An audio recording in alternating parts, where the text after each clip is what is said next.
You're welcome.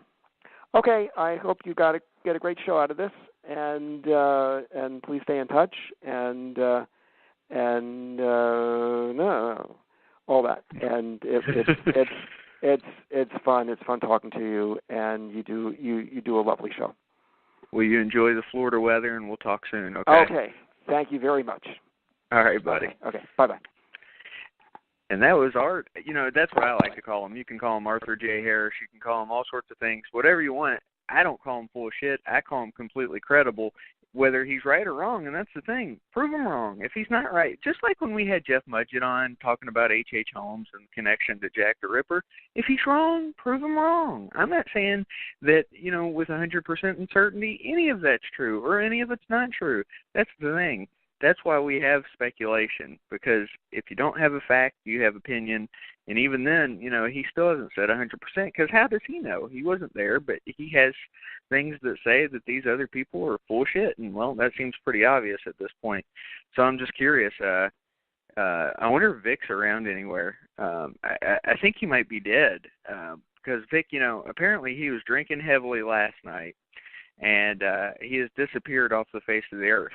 However, for those that are listening, and I know there are a few of you, especially the ones that know me, I found an odd connection about Dahmer, okay? So I was looking through his timeline, again, provided to us by the Department of Psychology, our friends at Radford University in Radford, Virginia. So Jeffrey Dahmer, he's found guilty for 15 counts of murder and sentenced to 941 years in jail.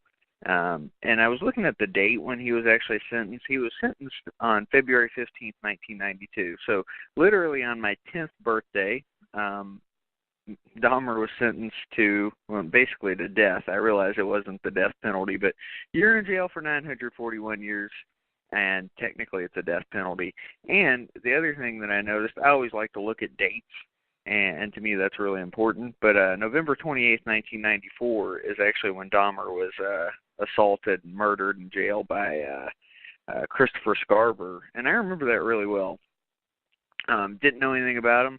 At the time, I was like, well, he got what he deserved. And I can't say that I have changed my opinion on that, but it's kind of one of those things where it's like, I don't know. I think they've kind of cut off the whole interviews with these guys type of thing. But I'm always fascinated by what they would have had to say.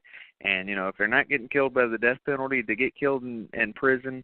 And there's a lot surrounding that too. By the way, it's just unfortunate. But at the same time, again, I mean, kind of had it coming. Let's be honest. So we're talking almost 21 years ago. It would be 21 years ago in 5 days. So 21-year anniversary of his death is coming up. I did not set it up that way on purpose. Vic, do I hear you yet?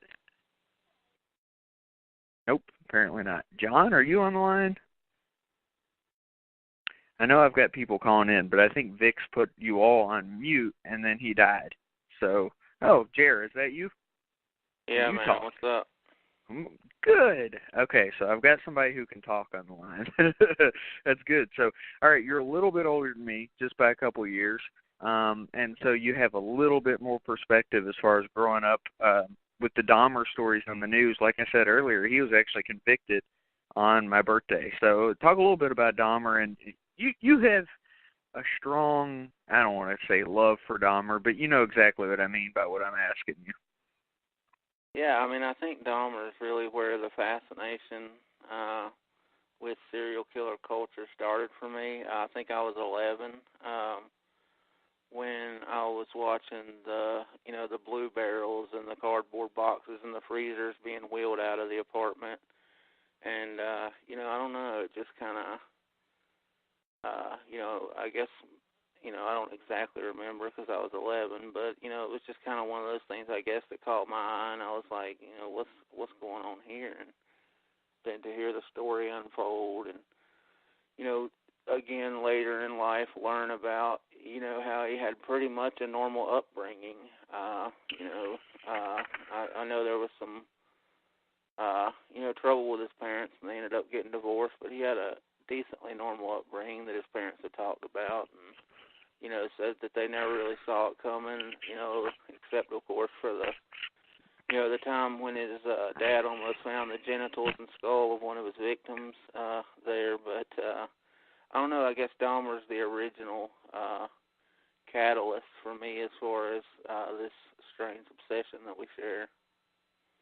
And I always tell you that that aside from the killer clown thing for John Wayne Gacy, that the thing that's always going to be a lasting image for him is those bodies being pulled out from the excavation where they're getting them from underneath his house.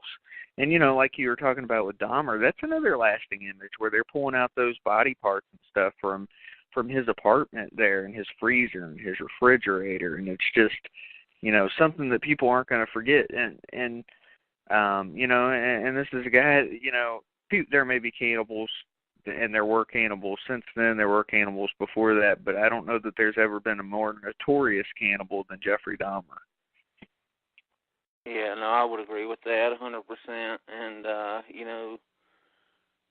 just the whole story of Jeffrey Dahmer and the great story that Art shared, connecting him to Adam Walsh is just another layer to that story that, like you said, I completely agree with that. If you don't believe it or if you think it's not credible, prove me wrong. But, he sounded like anything but a quack on the show tonight. He sounded like he knew his shit. And, to piggyback on that, Jer, a thought that I had here, it's kind of interesting that these murders, 16 of them, and they're all in the same location, and yet this is a guy who lived in all sorts of places. Kind of convenient, don't you think? You know what I mean? And it is also convenient that he would kind of forget his time in Florida, basically, that he didn't have a whole lot to say about his time in Florida, and, and also that connection to Germany while he was in the Army, that, there were mutilated bodies popping up there.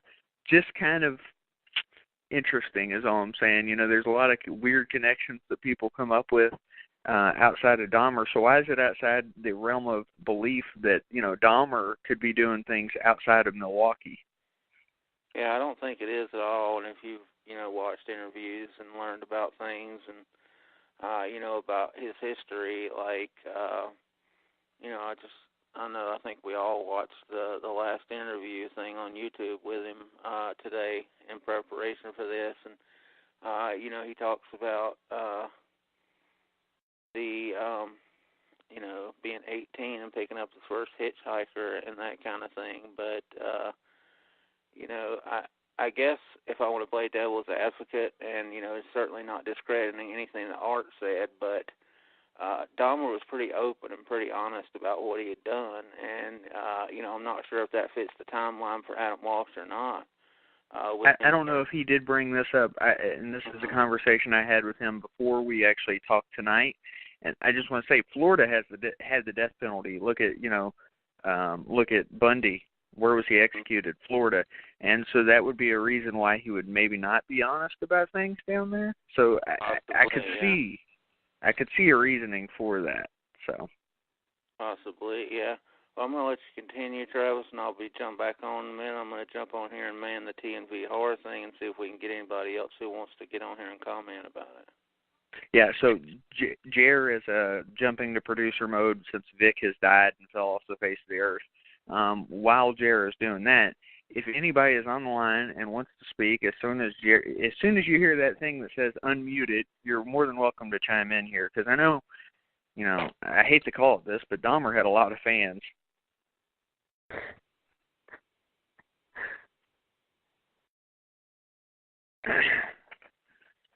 So, one of the things that Art talked about was that Dahmer went to Christianity. It kind of reminds me of Berkowitz, but I also think it's kind of bullshit, too. John, are you on the line, sir? Oh, I'm here? Yes, you are. What's up, man? Hey, what's going on? So, this is my friend John, and I brought him in for a very specific reason. He's even older than Jer and me, which I won't expose your age, but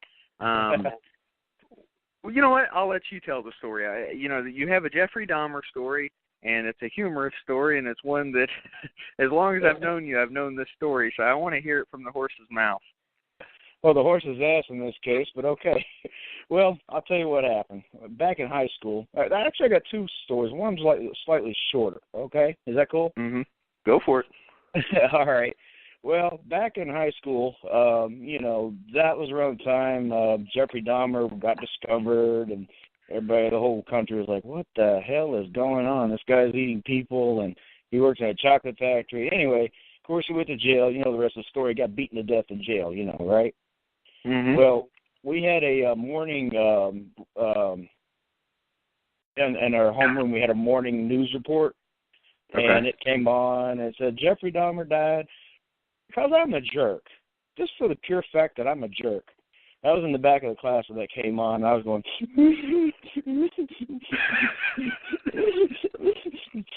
just crying about it. People were looking at me. And even I remember this one kid at lunch was like, he was legitimately crying about it. But I'm sure, definitely. But I'm sure that's not the story you're talking about. This is no, you know the story. Yeah, absolutely. Well, being a victim of the Kentucky school system back in the day, they switched off from testing and they wanted us to do portfolios, write papers and stuff. Well, for my English class, because, I was just sick of the whole doggone thing, teacher gave us an assignment. And the assignment was, write about your hero. Now I can't remember the paper verbatim, but I'll give you the general topic of it. It was my hero, Jeffrey Dahmer. And basically I wrote how great he was and how I was going to open up a restaurant named Jeffrey's in his honor. And I didn't say I was going to serve human flesh or anything. I just left that to the imagination. So anyway, I guess I can't really mention names here. So I guess my poor English teacher, I'll say, she was a sweetheart of a woman, loved her to death. She got this, and I immediately got called to the counselor's office within the week. And the counselor, I guess I can't mention him by name, he was an assistant football coach.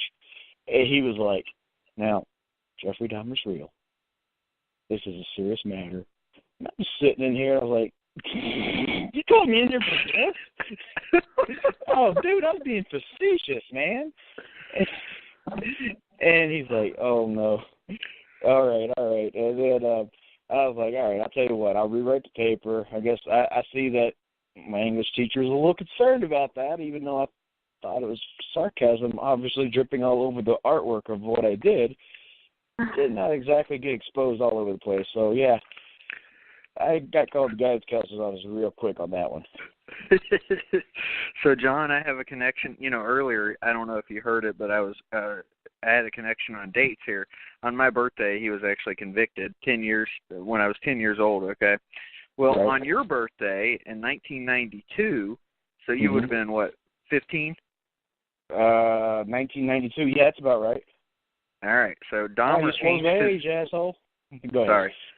It's all right. I don't have a problem with it. You'll just have to deal with it. Dahmer changes his plea. He changed his plea from innocent to guilt. Or let's try that again. Dahmer changes his plea from innocent to guilty but insane. So basically, Dahmer copped a guilty but by reason of insanity plea when you were 15 years old on your birthday. So we had some Dahmer connections on our birthdays here. Jared, when's your birthday? July 14th. You know what? There were a lot of things in July, Jared. I don't know if you know this or not, but the closest one was actually July 15th, 1991. He had some sex with Oliver Lacey, and then, did his usual, drugged, murdered, and dismembered. And the heart and head are placed in Dahmer's refrigerator, which, by the way, guys, I don't know if you know this or not, was a very immaculate refrigerator. It was very clean.